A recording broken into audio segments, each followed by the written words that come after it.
policy is unknown to Kenyans because they never apply, because the Kenya Kwanza administration normally work as per the circumstances. When they land in Russia, they speak Russian. When they go to Rome, they speak Roman. When they go to China, they speak Chinese. When they go to the US, they speak American. When they go to UK, they speak British. So this kind of behavior cannot make you run a stable country, because Kenya's reputation globally has been affected. Let's just go back a little bit. AUC election. How did we lose it? Because of not having a consistent foreign policy. You cannot be a promiscuous nation in the foreign bodies. So Kenya has looked more promiscuous because you look like you are just there for a check. When someone puts a check out, you come out. When someone does not give a check, you are down. Like now China says, I'm removing the tariff, you are in China. Any country must first of all define its national interest. China has done that, the US has done that, and they are non-negotiable. So what is Kenya's non-negotiables in their foreign policy? And I want to come back home here.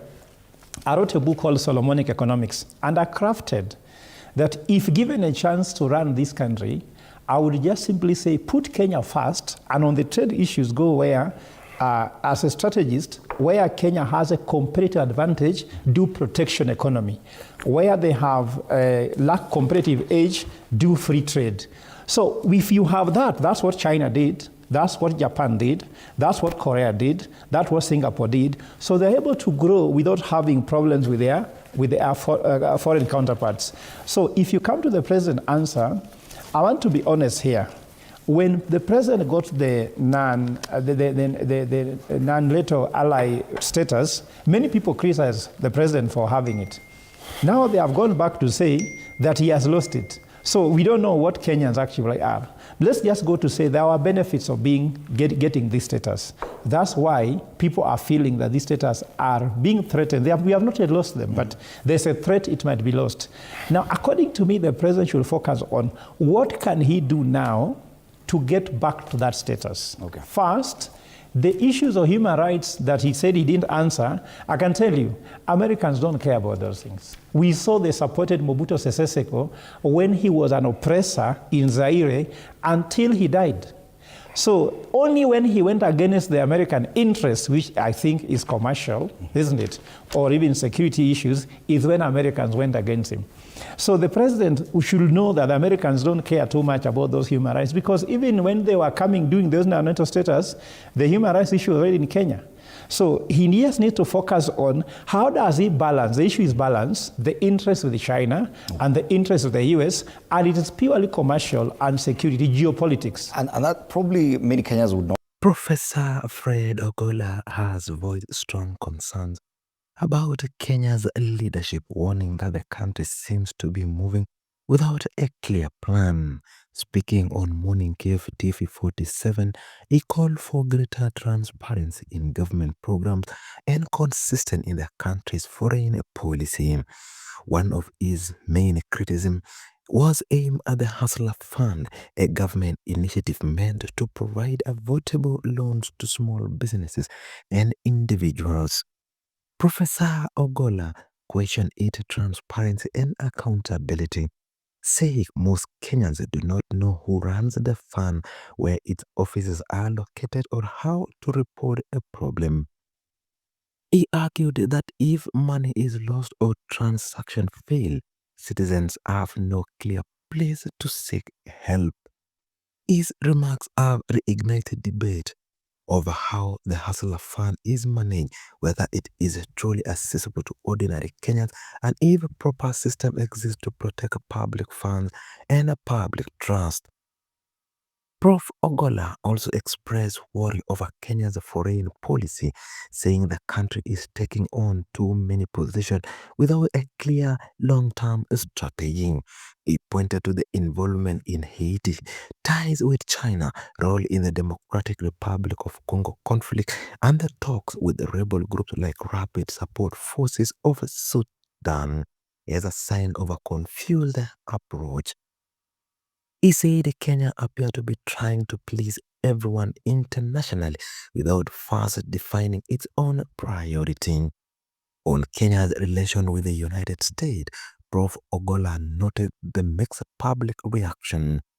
When Kenya was named a major NATO ally, many criticized the move, but now as the US considers downgrading the partnership over human rights concern, some of those named critics are blaming President Ruto for mishandling the relationship. To him, this shows a lack of clarity for both leaders and the public on what Kenya truly wants on a global stage. To show what a strong and focused foreign policy look like, Prof. Ogola cited Rwanda under President Paul Kagame, praising him or his firm stand and respect for its citizens abroad. He said Rwanda's clear direction earns it international respect and ensure its people are rarely mistreated outside the country. There is no country that needs policy to buy your avocado. They'll look at the competitiveness of avocado. Instead of going to China to sign an agreement to do avocado, let us just incentivize farmers in Kenya, give them subsidies, make them competitive, so avocado can be the cheapest avocado everywhere. Do you know why people buy everything from China? Chinese sat down and made China the workshop of the world. That's why everything you flip made in China. I may flip everything here in TV47 and find several things are made in China, but I don't want to do that because that's not my work today. So secondly, I go to what is the non-NATO ally status. It was supposed to be military and economic privileges given to Kenyans. Now, what are these? The first was that if you become NATO ally, you get what's called a loan, actually a loan, to be able to buy equipment for military. You can do research, you can do testing, and among those, you get privileges on research, but it's a loan, legible. It's like pre-qualification. If you want to do tender for a company, you pre-qualify. So Kenya was pre-qualified for this loan. Second thing was military stockpiles to be set up in a place. For example, the one they are doing in Lamu, that you give them a place where they can put their stockpiles. So when you're doing counterterrorism, when they have stockpiles in this country, then you have quick response. The third thing was about the agreement on training and capacity building for military. And then lastly, I don't know why this is important, but the US can purchase your depleted uranium. If you have depleted uranium, they can actually purchase them. So if Kenya loses this status, that's what they are losing. Now, I can tell you, in global economic angle, this is something which is significant. I know people criticize the president for having signed those things. There was only reasons why I criticize him for it, because what did he give in exchange for it? The land that was given was not done in public participation. You understand? And sometimes deploying those stockpiles in the country makes other countries respond to you like you are now our enemy. Mm-hmm. But that is what is supposed to be done. So I'm trying to say, if we lose that, then our speed, because everything military study is that speed and surprise.